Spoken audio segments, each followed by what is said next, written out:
tere sõbrad!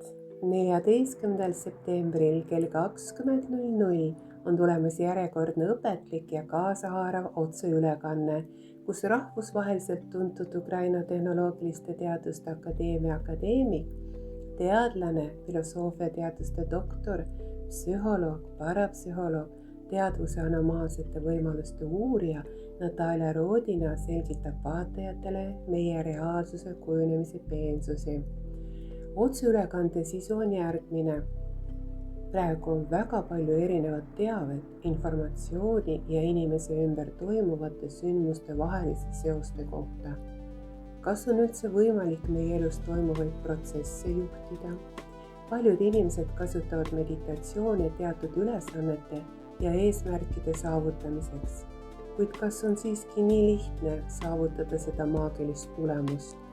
Millised on meie mõtete maksimaalse kehastumise saladused tänu spetsiaalsetele praktikatele?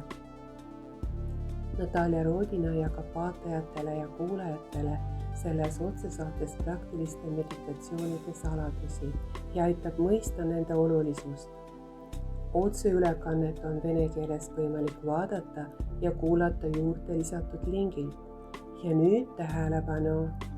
Eesti keeles on võimalik kuulata ainult sünkroontõlkena Zoomis, vaadates hääletult otseülekannet. Zoomi link on lisatud kõige algusesse. Vajutage sellele ja oletegi kohe Zoomi keskkonnas. Tõlget ei lindistata. Meeldivat jälgimist ja kuulamist!